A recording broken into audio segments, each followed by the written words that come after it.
Cuando le pregunté sobre la boda, mamá dijo, es solo para la familia, no estás invitada. Pero envía las llaves de tu casa de playa para la luna de miel de tu hermano. Me mantuve en silencio. Hasta que mi regalo de boda los hizo gritar sin parar. Cuando el teléfono sonó esa tarde, no le di importancia. El nombre de mi madre en la pantalla, usualmente significaba un recordatorio sobre citas médicas o una charla sobre el tiempo en Cape Cod. Contesté alegremente, esperando a medias quejarse de la humedad. En cambio, su voz era más ligera, casi eufórica. Dustin se va a casar, anunció, como si hubiera estado conteniendo la noticia hasta que se hinchó demasiado para contenerla. Por un momento, una calidez floreció en mi pecho. Mi hermano menor, por fin, sentando cabeza.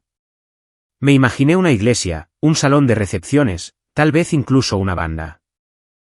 Sonreí, lista para preguntar sobre la fecha, las invitaciones y dónde debía enviar mi RSVP, pero mi madre no hizo una pausa lo suficientemente larga para que yo preguntara. Es solo para la familia, dijo bruscamente. Y Harper, tú no asistirás. Las palabras cayeron como agua fría. Pensé que había oído mal. No voy a qué.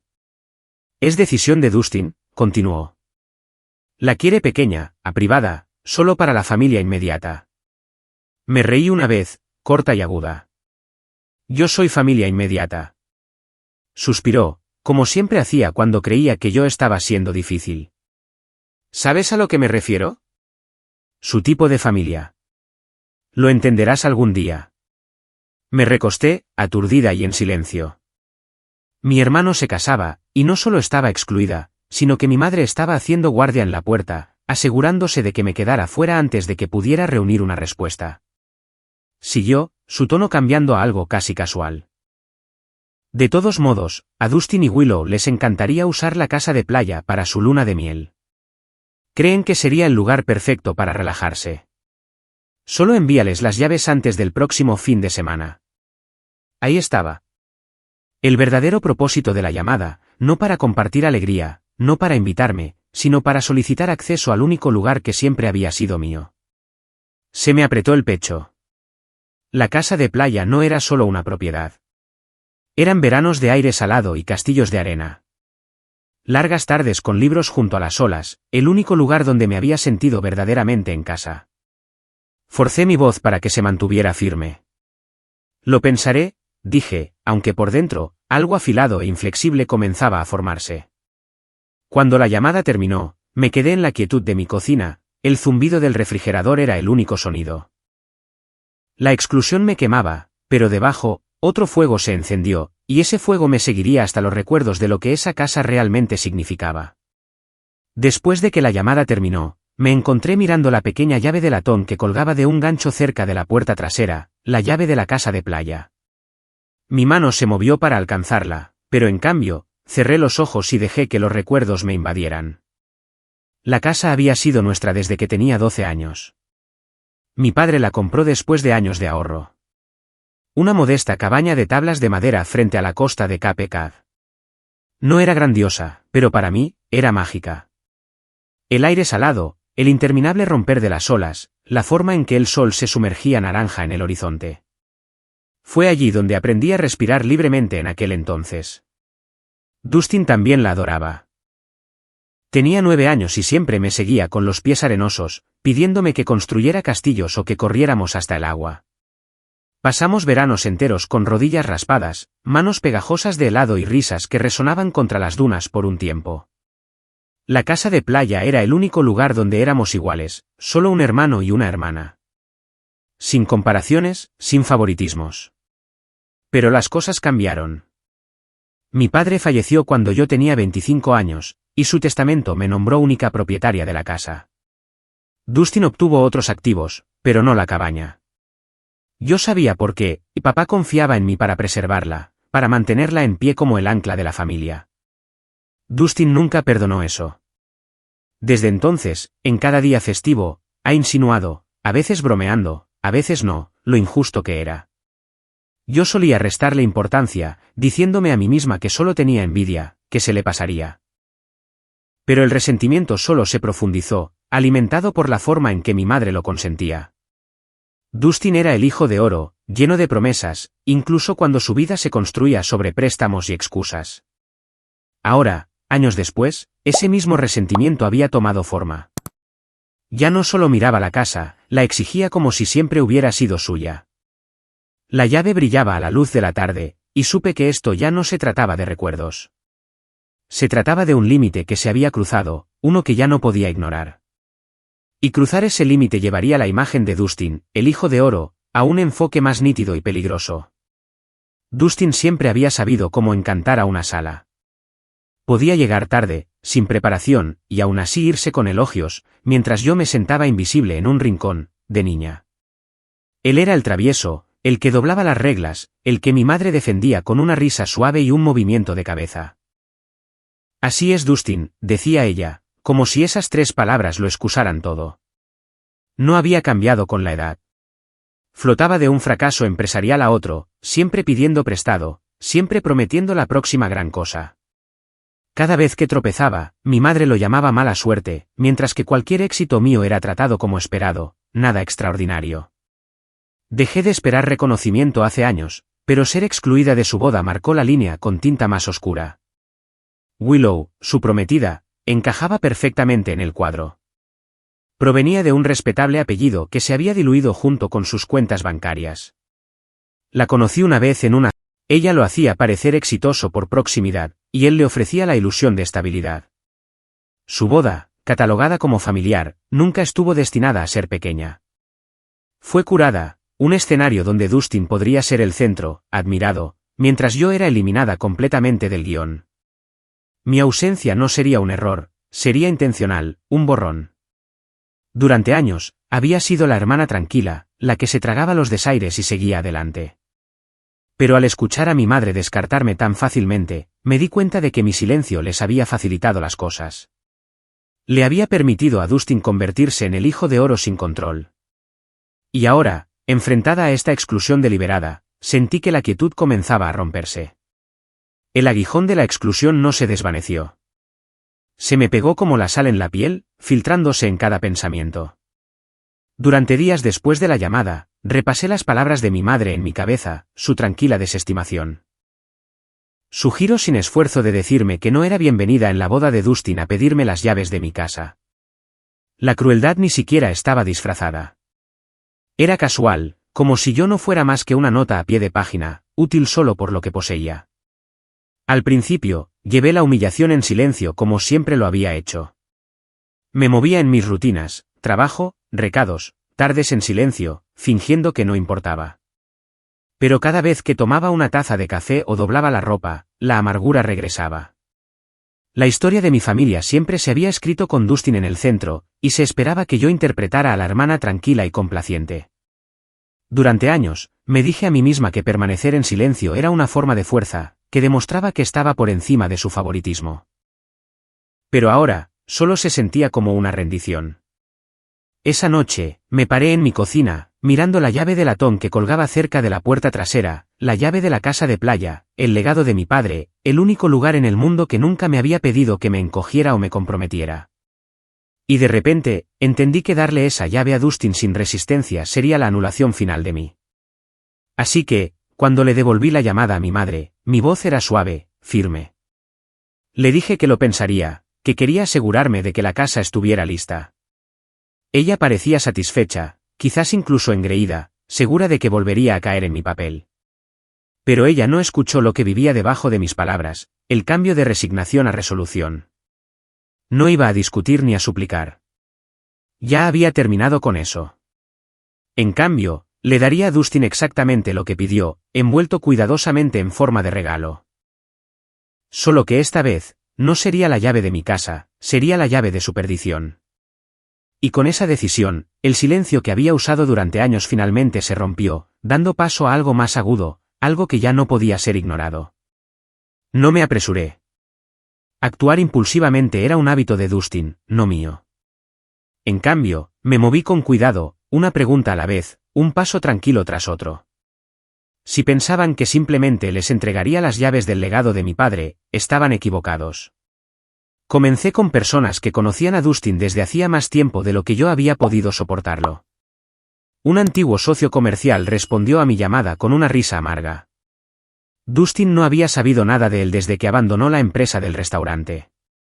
Me dejó con proveedores sin pagar y una demanda. Espero que no estés llamando para defenderlo. Su voz no dejaba dudas de que mi hermano era más un estafador que un emprendedor. Otro conocido me habló de una startup tecnológica fallida. Llamativa en el papel, pero hueca en la práctica, financiada con préstamos que Dustin nunca pagó. Cuanto más preguntaba, más se alineaban las historias, encanto, promesas y un rastro de deudas lo suficientemente espeso como para ahogar a cualquiera que se acercara demasiado. El chismorreo del pueblo llenó los vacíos. En el mercado, una anciana vecina se inclinó sobre su carrito y bajó la voz. Oigo que el banco está rondando. Tu hermano lleva meses de retraso. Suerte que encontró una mujer como Willow, aunque su familia es respetable, o al menos lo era antes de la recesión. Eso me hizo buscar en los registros públicos. No tardé en encontrarlos, solicitudes de ejecución hipotecaria sobre la propiedad de la familia de Willow. Una serie de gravámenes que deletreaban desesperación en blanco y negro. Pieza por pieza, la imagen se hizo más nítida. Esta boda no era sobre el amor para siempre ni siquiera sobre las apariencias. Era una supervivencia cosida con una esperanza frágil y un derecho. La casa de playa no fue elegida porque fuera romántica, fue elegida porque era estable, valiosa, inquebrantablemente mía. Cerré mi computadora portátil una tarde con la clara comprensión de que la luna de miel de Dustin nunca estuvo destinada a ser sobre olas o puestas de sol. Se trataba de apalancamiento, de usar el único lugar que aún poseía por completo para enmascarar el terreno desmoronado bajo sus pies. Y si estaba dispuesto a apostar su matrimonio en esa ilusión, entonces era hora de que yo decidiera qué verdad estaba lista para poner en sus manos. Una vez que las piezas estuvieron frente a mí, el plan casi se escribió solo. No iba a gritar, acusar ni suplicar a nadie que escuchara. Eso nunca había funcionado con mi familia. Preferían el encanto de Dustin a mi razón. Así que, en cambio, haría lo que menos esperaban, les entregaría la verdad como si fuera una bendición. Comencé a recopilar avisos judiciales descargados de registros públicos, cartas de acreedores sin resolver, viejos artículos de revistas comerciales locales que narraban las efímeras empresas de Dustin y los desastres que dejaba a su paso. Cada página confirmaba lo que ya sabía, su imagen dorada no había sido más que oropel cubriendo la podredumbre. Pero no me detuve ahí. Incluí documentos sobre la familia de Willow también, las ejecuciones hipotecarias y los gravámenes que contaban una historia más silenciosa de desesperación. No era para humillarla, sino para completar el cuadro.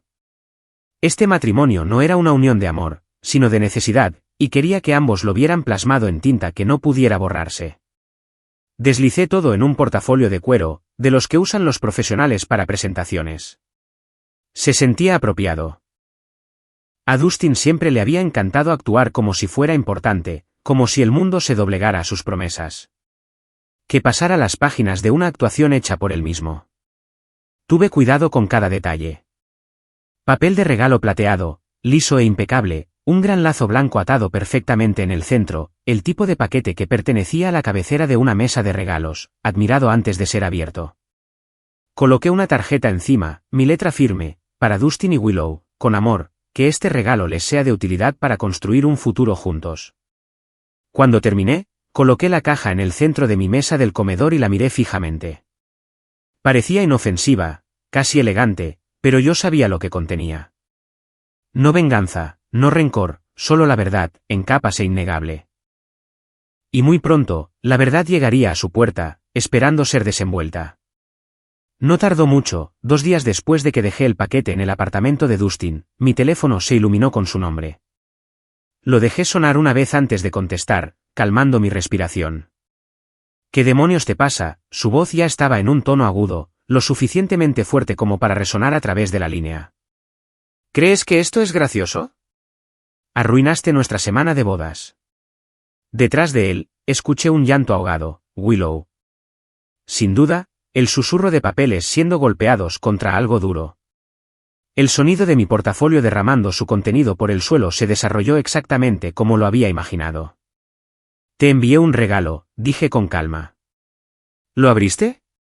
A esto le llamas basura, un regalo, estás loca, Harper. sacando mentiras, humillándome frente a mi esposa. No son mentiras, Dustin. Cada página de esa carpeta es un asunto de registro público. Si te sientes humillado, es porque la verdad no te halaga. Eso solo lo enfureció aún más.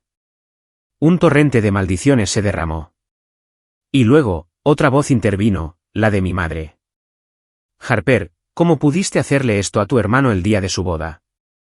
Estás celosa, eso es todo. Siempre le has resentido su éxito. Casi me reí, pero mi voz se mantuvo tranquila. Si por éxito te refieres a deudas impagas, demandas pendientes y bancos persiguiéndolo, entonces sí, supongo que resiento no tener esos elogios. No retuerzas las cosas, espetó ella. Has avergonzado a esta familia. No, madre, dije, bajando la voz hasta que fue casi firme como una piedra. Dustin se avergonzó a sí mismo. Todo lo que hice fue entregarle un espejo. La línea quedó en silencio por un momento, llena solo de la respiración agitada de Dustin y los sollozos de Willow de fondo. Sabía que querían que me desmoronara, que me defendiera, que me disculpara por atreverme a salir de mi papel, pero no lo hice. Dejé que el silencio se extendiera hasta que Dustin finalmente colgó, cerrando la puerta a sus propias palabras. Y supe que ese silencio no se mantendría contenido dentro de las paredes de su apartamento por mucho tiempo. La onda expansiva comenzó casi de inmediato. Para el final de la semana, escuché murmullos en la biblioteca donde trabajaba, vecinos susurrando sobre las deudas de Dustin. Las demandas resurgiendo, los acreedores moviéndose de repente con renovada velocidad. Parecía que una vez que los documentos salieron de los límites de ese papel de regalo plateado, encontraron su camino a una circulación más amplia. Su imagen cuidadosamente pulida no pudo soportar el peso de los rastros de papel y las facturas impagas. La ira de Willow era más fuerte que la de Dustin. Me llegó la noticia a través de una prima de que ella había salido furiosa de su apartamento después de descubrir cuánto había ocultado, los avisos de ejecución hipotecaria, las demandas, las promesas que le había hecho sobre un futuro estable. Todo ello, mentiras. Ella se había apuntado a un matrimonio construido sobre apariencias, pero no a uno construido sobre arena. Mis padres no lo tomaron bien. Mi madre, especialmente, caminaba por el pueblo con la barbilla alta, pero yo sabía que escuchaba los susurros. Durante años se había jactado de las empresas de Dustin, de su espíritu emprendedor, del hijo destinado al éxito. Ahora, esos mismos vecinos la miraban con sonrisas finas, el tipo reservado para alguien cuyas historias se habían desvelado. Yo no dije nada, ni a ellos, ni a nadie. Fui al trabajo, volví a casa, cuidé mi pequeño jardín y dejé que el silencio hiciera lo que años de mis palabras nunca pudieron. No inventé su caída, simplemente expuse la evidencia. El resto fue la gravedad que arrastró todo hacia abajo. Una tarde, mientras el sol se sumergía en el horizonte, caminé hacia la playa detrás de mi casa. Las olas llegaban firmes y seguras, chocando contra la orilla como siempre lo habían hecho. Por una vez, no me sentí invisible. No necesitaba hablar para ser escuchada. Y a medida que la marea retrocedía, dejando la arena limpia y desnuda, comprendí que algunas cosas, como las reputaciones construidas sobre mentiras, nunca estuvieron destinadas a permanecer en pie. La tormenta había pasado, aunque sus ecos persistían. Dustin se había retirado al silencio, Willow a la ira, mis padres a una negación frágil. No llegaron llamadas, ni disculpas, solo el tenue zumbido del chismorreo que se extendía por el pueblo. Por una vez, no sentí la necesidad de corregir el registro ni de explicarme. La verdad ya había hablado más fuerte de lo que yo jamás podría. Una noche, me quité los zapatos y pisé la arena fresca detrás de la casa de playa. La marea acababa de empezar a subir, curvándose sobre la orilla con trazos largos y pacientes. Cada paso hundía mis pies más profundamente en la tierra, anclándome a un lugar que me había acompañado a través de la infancia, el dolor y ahora este ajuste de cuentas. Pensé en todos los años que había esperado reconocimiento, alguna pequeña medida de aprobación de las personas que siempre me habían mantenido al margen de su círculo. Esa hambre me había moldeado, me había desgastado, me había convencido de que el silencio era fuerza. Pero ahora, descalza a la orilla del agua, me di cuenta de que no necesitaba su permiso para pertenecer. La casa de playa era más que madera desgastada y ventanas de cristal, era el último regalo de mi padre, un santuario de veranos llenos de aire salado y risas, y la prueba de que podía sobrevivir al peso de la exclusión. Podrían intentar quitarme las llaves, disminuir mi valía, borrarme de sus hitos, pero no podrían quitarme el suelo bajo mis pies. Levanté la cara al viento y sentí que algo firme se asentaba dentro de mí. Puede que nunca sea completamente aceptada por mi familia. Pero la aceptación ya no era mi moneda. El respeto sí lo era, y el respeto, finalmente lo entendí, no era algo que ellos pudieran conceder. Era algo que yo reclamaba. La sangre te hace pariente, pero el respeto te hace familia. Y mientras me volvía hacia el brillo de la casa, supe que había recuperado lo que siempre fue mío.